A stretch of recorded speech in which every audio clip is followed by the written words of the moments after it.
Hi there, I'm Steve Hackett. You're listening to Talking Blues.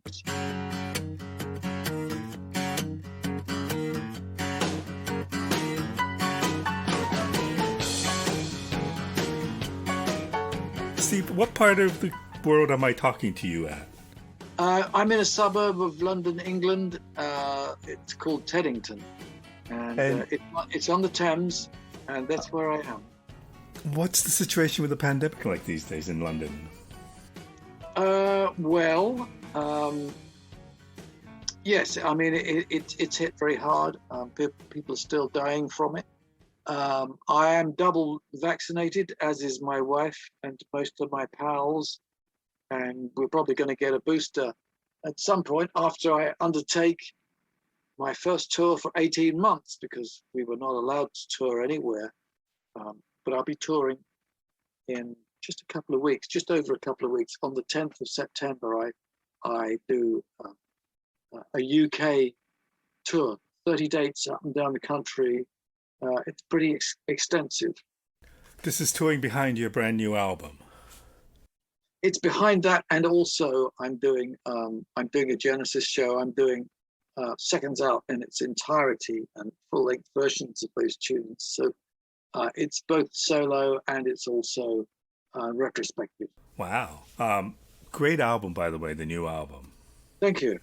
It's amazing to me how productive you've been over the last 18 months. Yes, it's been a very productive time. There has been no opportunity or distraction to do live gigs, and so everything has really gone into recording lots of different things.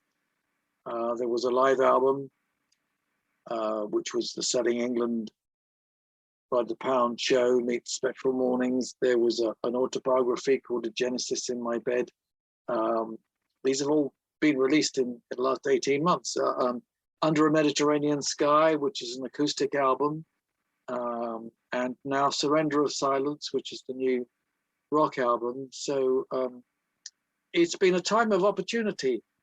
Adversity has presented other possibilities to me, should we say. And do you go into that immediately? Like when things started to shut down in March of 2020, and I believe part of your tour was canceled or put on That's right, hold. yes. Yeah. Do you just go home and say, okay, let's do this, let's do that?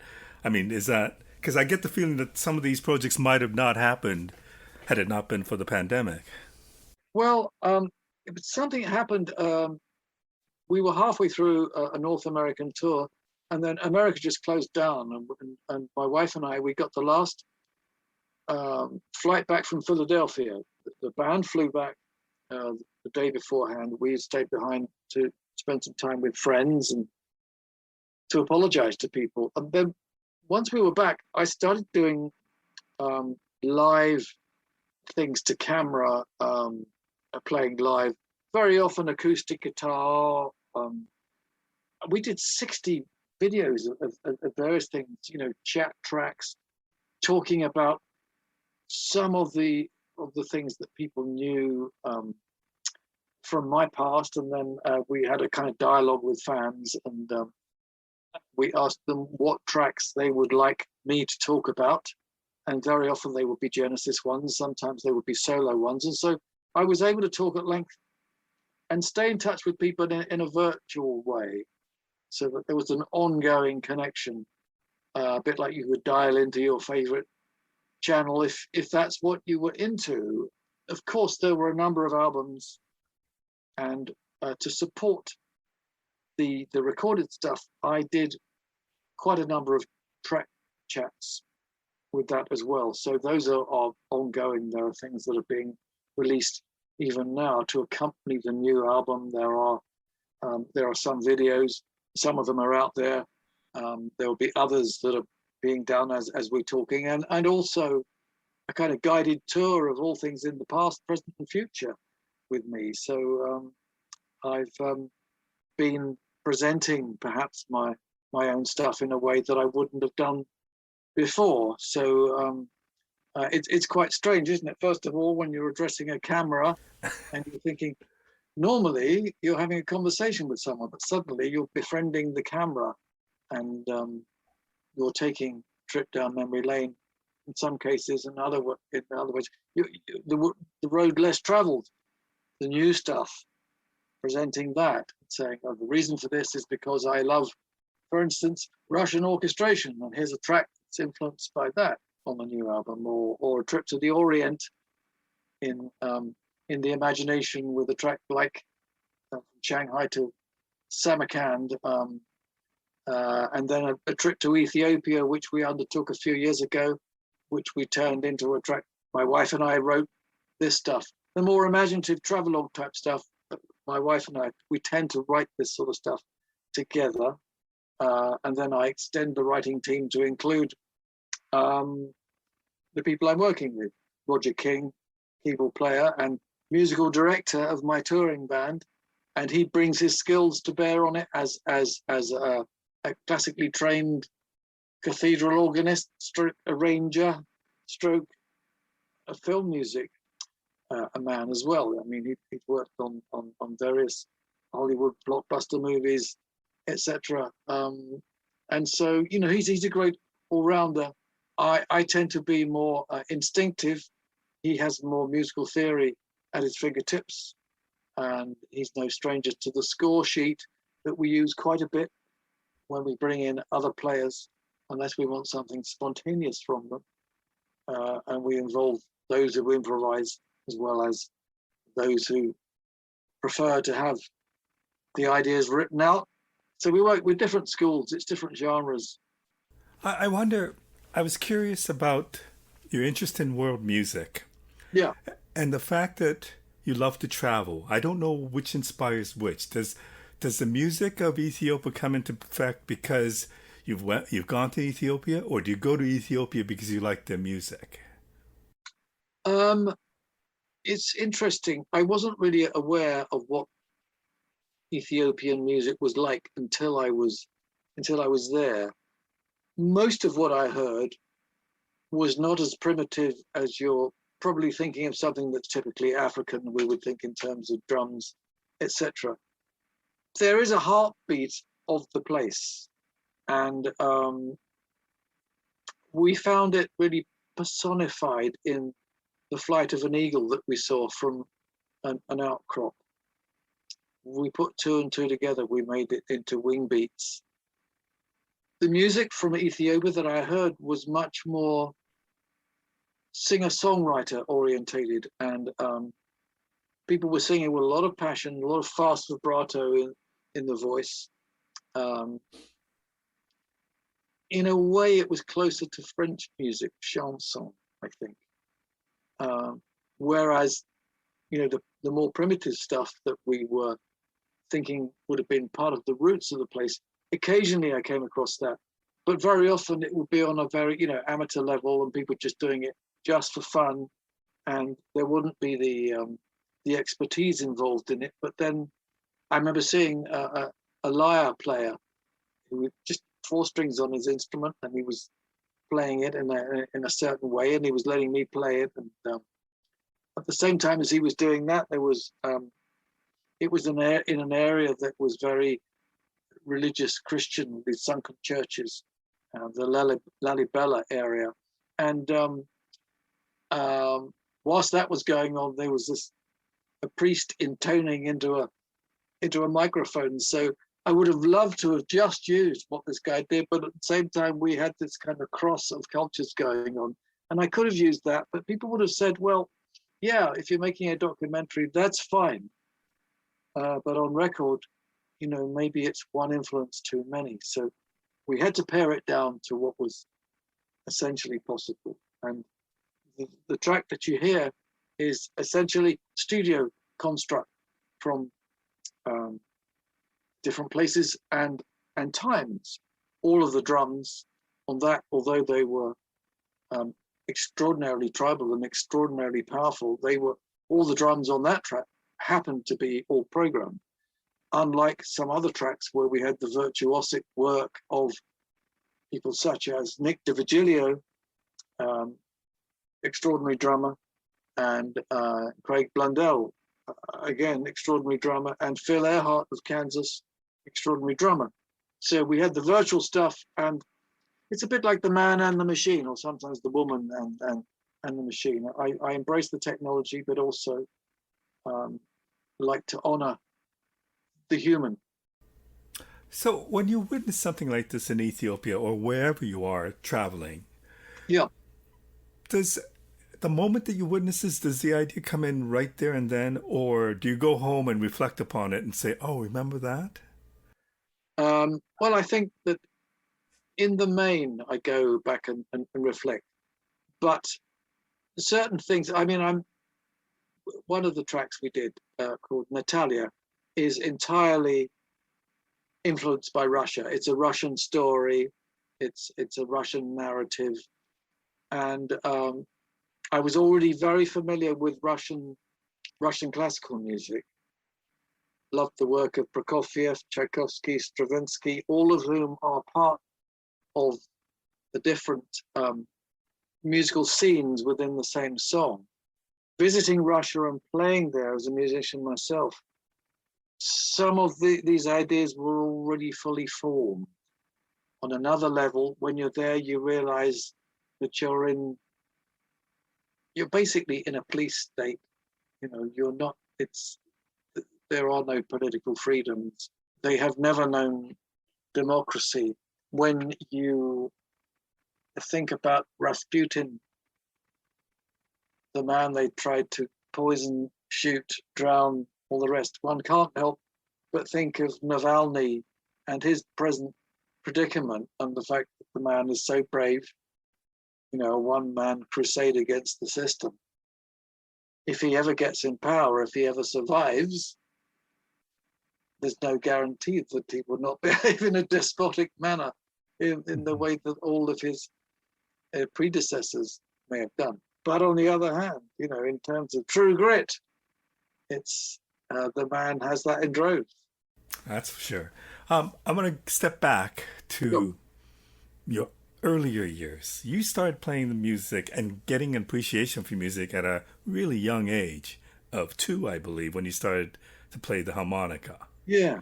And you still play the harmonica, if I'm not mistaken. Yes, I do. Yes, harmonica. And harmonica was something that my father did.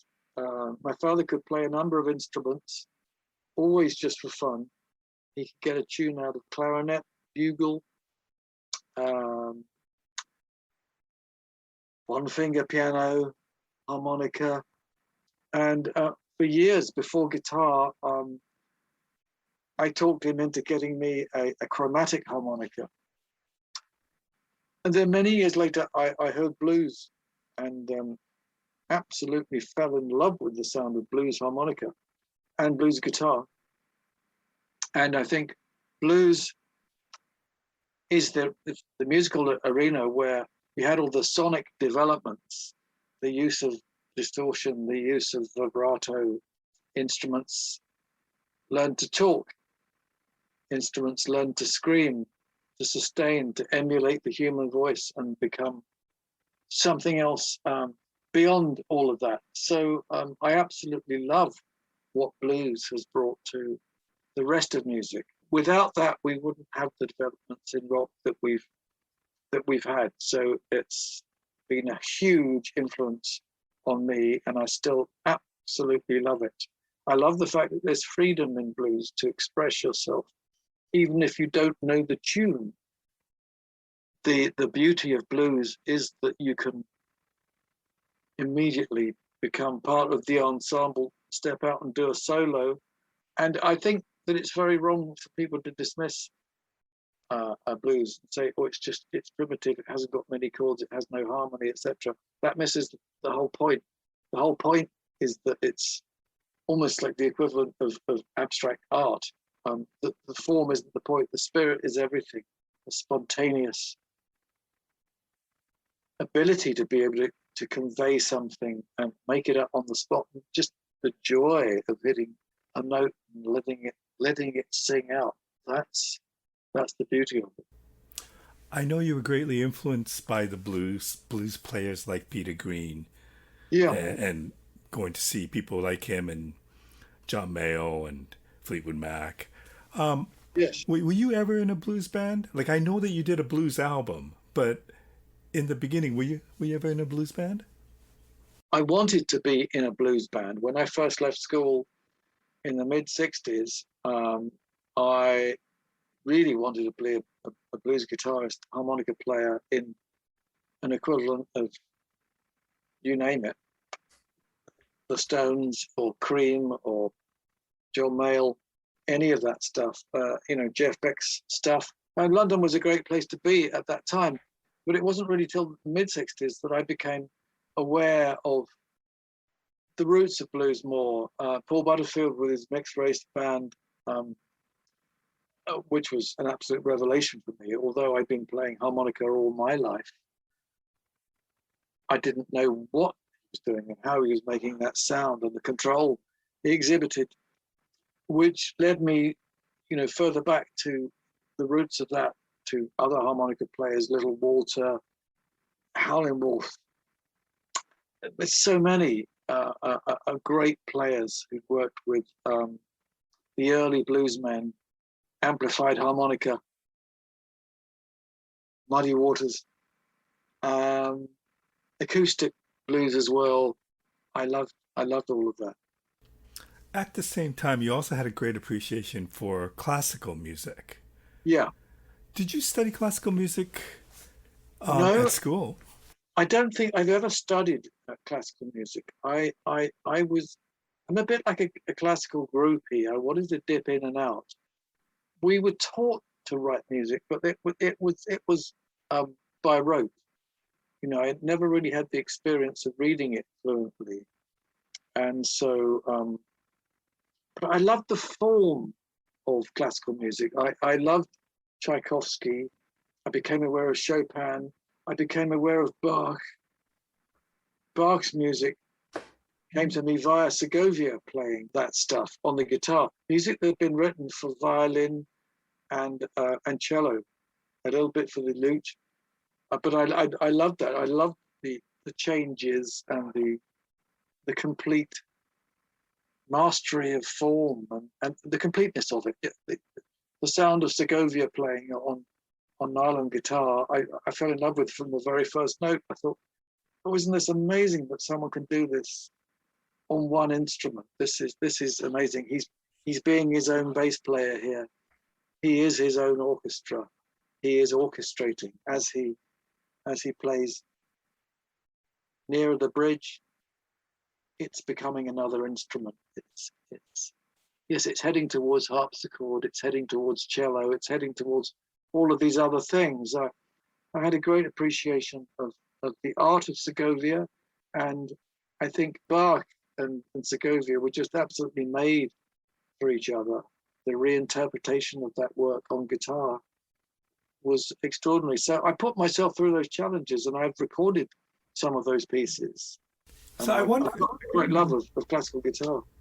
I mean, when you look at those two forms of blues and then that the improvisation, the ability to just play a solo whenever and Yeah, come in whenever, versus the discipline of somebody like Segovia. I mean, those are two very different things, and yet you embrace them both. And in some ways, your playing reflects both of those. yeah. Well, you see, there was an album called, I think it was called Baroque and Blues, or Blues and Baroque, the MJQ, the Modern Jazz Quartet, an album that was recorded either late 50s or early 1960s. I think there was this idea of perhaps, in order to be accepted, men performing in dinner jackets and DJs and all of that. They're both player-based mediums, so the similarities are greater than the differences. Bach actually, apparently, although we don't have the recordings to support this, was a great improviser, as was Handel. There was a tradition of that. It's only latterly that the world of classical became fixated on the idea of the score sheet, whereas it was a detail of the wider world of music that he inhabited. That's what they did. They were great keyboard players. I guess they were the jazz players of their day. I can't imagine how easy it is to lift licks from a Segovia album, but I guess that's what you did. Well, I had Roger to steer me through the changes, and so I come at it from an emotional point of view. It's what is this music capable of that electric music is incapable of. Yes, you can move people with any instrument, it seems to me, in the right context, but nylon guitar, it's got this ability. It's a wide dynamic range. Tonally, it's very wide, and you have the ability to be able to vibrato. And if you use reverb, echo, you can place a distance. You can make it sound like a distant dream. You can make it sound like a percussion instrument up close, like the flamenco players.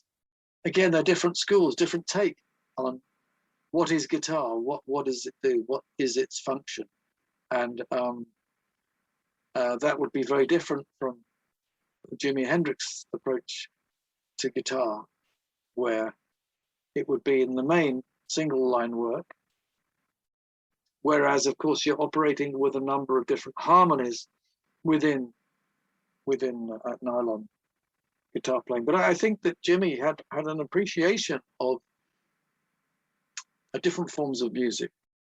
You can hear that with the burning of the midnight lamp, or oil, whatever the title was. And that thing where you have a blues man, but I know that he really, he really dug King Crimson, for instance.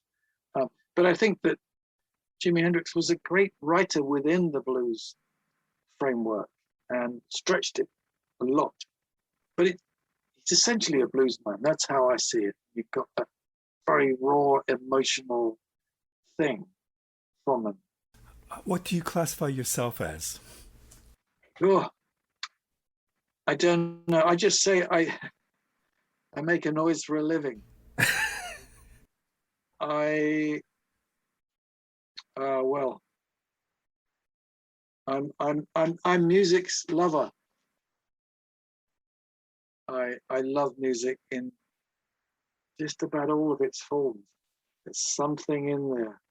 In every form, you can dismiss something, and then you'll find someone has done something.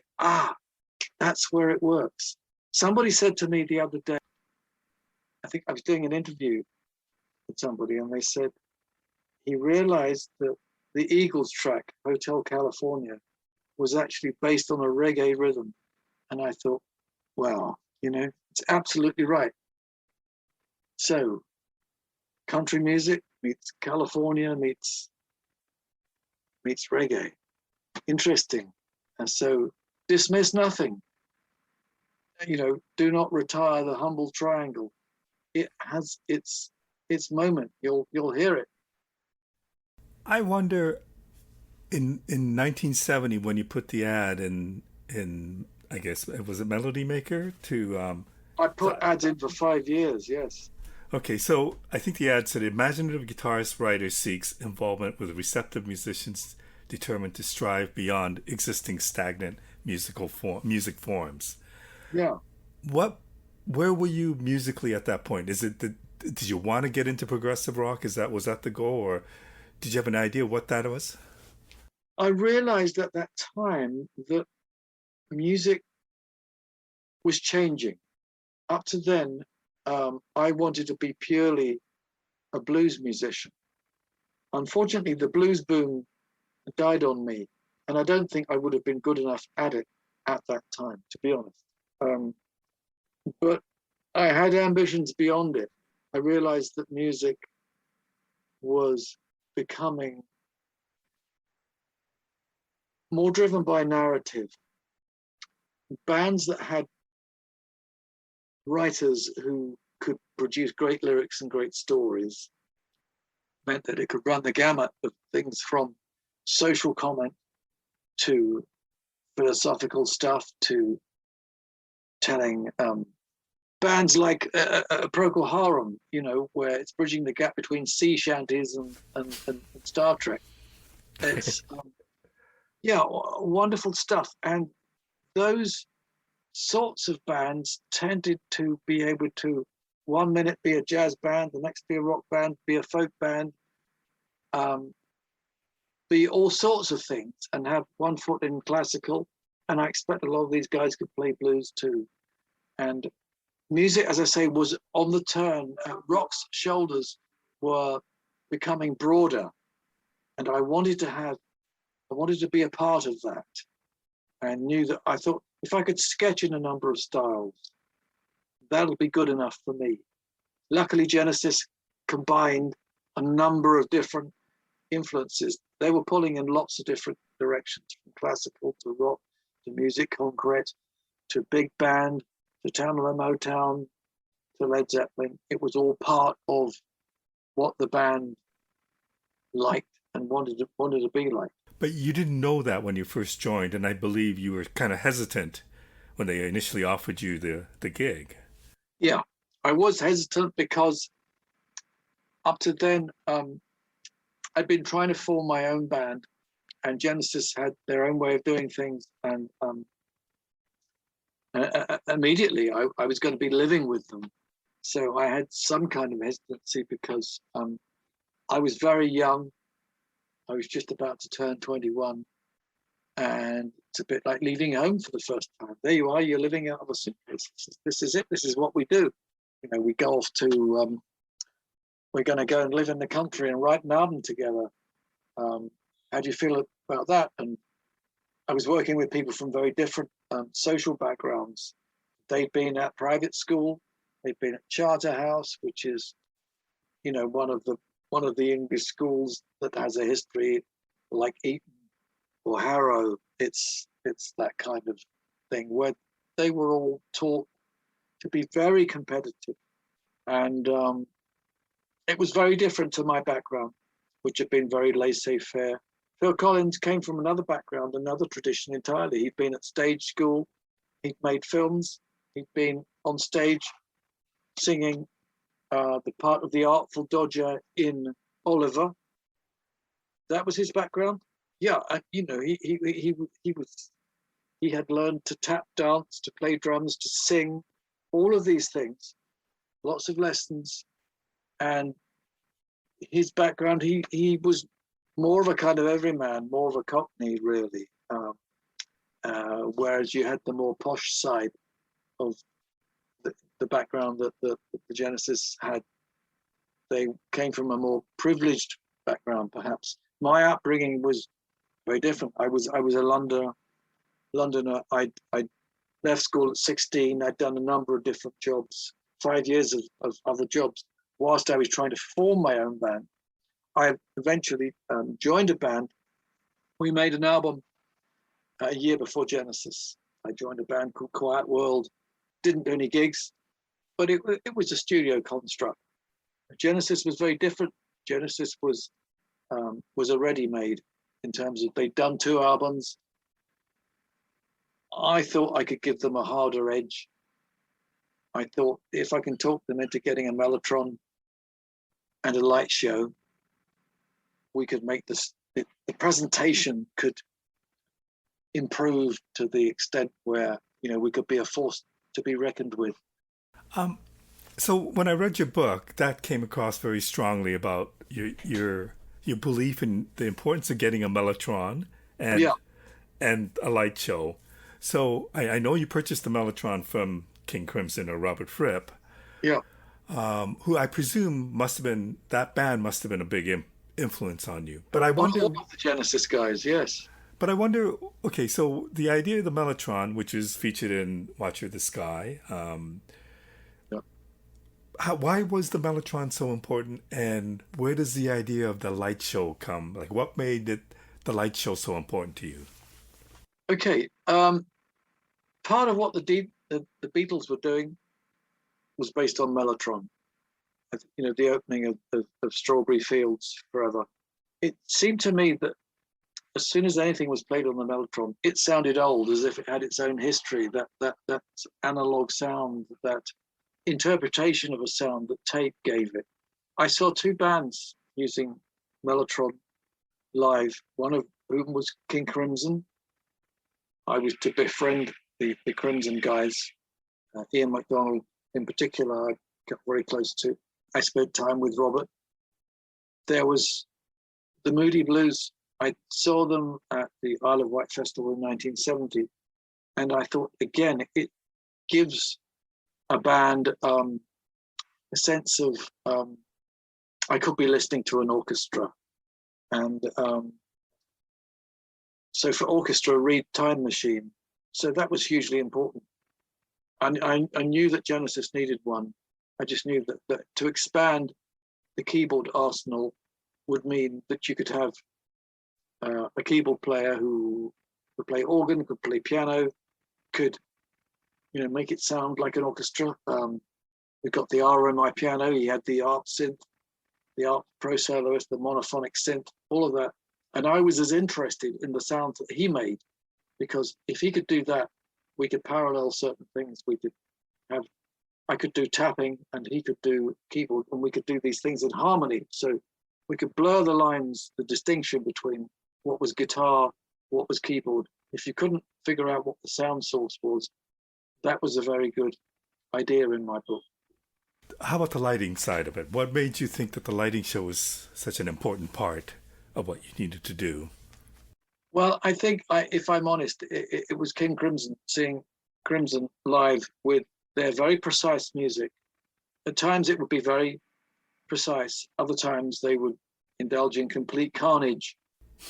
But for the precise moments when the light show was timed to coincide with the music, I realized what you're talking about is the power of the ensemble. If the ensemble is a correct regiment, we can make certain things happen. We can indulge in long form. We can hold the audience's attention. And then, of course, Peter Gabriel not only understood all of that, but he did what Bowie later did, to be honest, which was personify the music, to dress up, to live the songs, all of that. So you had something that became named for a short while before the tag progressive was in there. We were known as theatrical rock. So that was it. If anyone wrote about us in New York, they said, these guys are theatrical rock.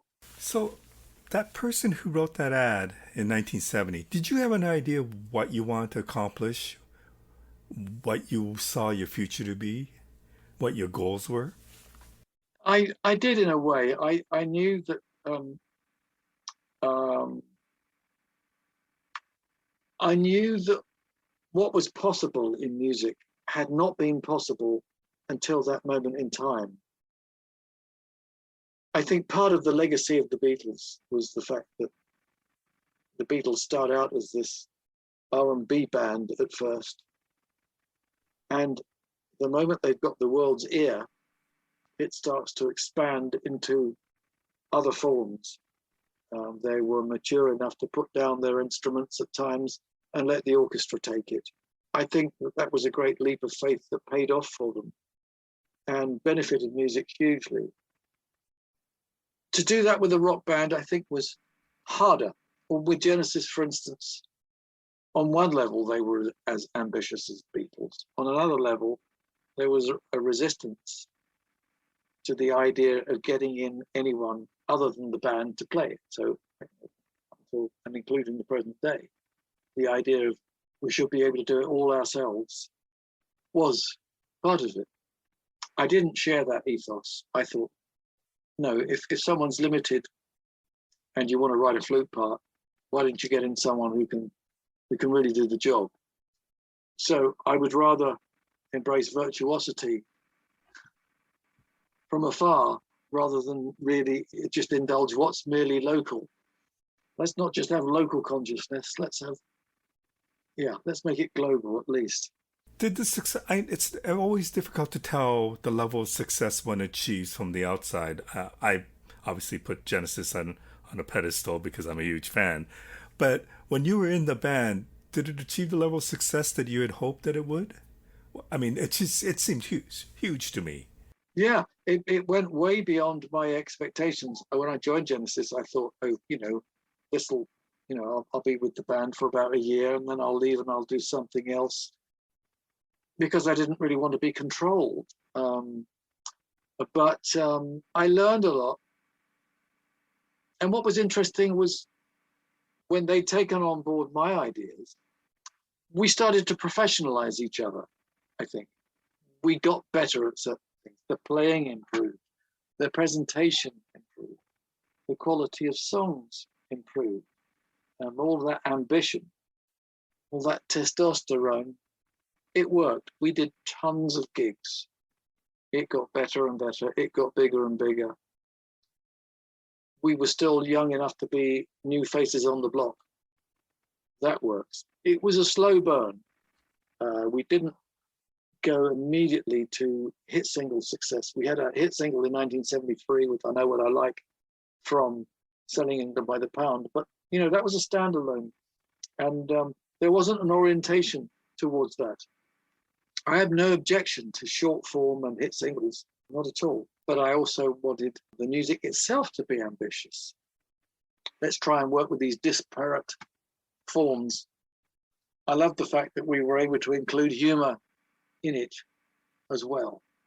I was surprised at the level of success of the band, and it afforded me a chance to do an album on my own. And but I knew I had to leave because I was accused sometimes by the very same people who'd helped me to make the album. I was accused of not giving the band everything. So I thought, no, politics and agenda is getting in the way of the music, and I couldn't afford to have stillborn brain children. I couldn't afford to be slapped down once I'd been the captain of my own ship. And even though I think that Genesis was a tremendous band, tremendous legacy, I think politically it was naive. And people were, let's put it this way, they needed to be able to record their own albums. They needed to be able to have that outlet. And they were worried about me being a monster success. They didn't want to create another Pete. And I think it's poetic justice that they created, instead of that Phil, who managed to outsell everyone on the planet, right, including the band that he played drums in. So there we are. I get the feeling that you're a shy person. In Yeah. the book, you give me the impression that you're a shy person. Yeah. How difficult was it to become the solo artist? Well, I think to be a solo artist, you have to have your helmet on. You have to take the knocks, as well as accept the flowers when people give you them on stage, take the bows, take the knocks, take the criticism. Bands are much more, should we say, unassailable. At the end of the day, a young band out there, the young gods. Yeah, if you don't like one guy, there's someone else. You can vote for this one. It's like, pin-ups on the wall on a young girl's bedroom. It's like, oh, the way this guy looks like this. Who don't like him. When you're solo, there's nowhere to hide, and with acoustic music, there's even less of room to escape to. But you have to go beyond all of that. It's difficult enough to establish yourself, but if you work with good people, and in many cases great people, part of my job is to bring those people in front of others. And I realize that because I've had a certain degree of success, and because I'm of a certain age, and people listen to me, listen to what I'm saying, what I'm writing, I can bring other people to the fore. I mean, for instance, Amanda Lehman, who I've worked with recently on record and live, she's just done a wonderful new album. Her debut album is spectacular, and it's getting lots of interest. And I realize that's something I can do, that we don't have to stick with all the old heroes. There are some new faces that coming up. Our album is produced by Nick Magnus, and Nick has done an extraordinary job on that. So, and our own playing and singing and writing. It's been extraordinary. So to be part of her development and to be able to, it's a bit like being an impresario, isn't it? Tonight presents this, it presents that. And to be able to do that is part of what I'm all about these days as well. I mean, I'm not winding down, hardly, but isn't it great to be able to find other people? Now, my only problem is I've got in about 5 minutes, I have another interview. Oh, okay. Okay, can I just ask one more question? Of course. So you have followed, I think in 82, you decided that you didn't want to follow a commercial success. That's not the route that you wanted to go. Yeah. And at the same time, over the many, many years, and you've done over 30 albums, you have followed your instincts to do whatever you wanted to do, all different kinds of music. Yeah. Were you ever concerned about losing your audience by going classical, by going orchestral, by going rock, blues, whatever? Or does that never come into play? Like, what is your philosophy on that? Well, I think it's possible to find an audience, whether or not that audience remains with you, to get a level of loyalty. I think that you need to be able to reinvent what you do, if not yourself. And I've been lucky that there has been an audience that has stuck with me through thick and thin. So that's part of it. I need to do these other things to nourish myself. And I've been doing almost exclusively rock stuff and had a touring band now for more than a decade, doing a relentless gig schedule. That's part of what I do. Occasionally, I'll do something else. I do believe I'm being called. Thank you so much for doing this. Thank you. Thank you so much. Much of my life listening to you. I really appreciate the chance to talk to you. Lovely. Been great. You take care. Thank you, Michael. Thank you. Bye.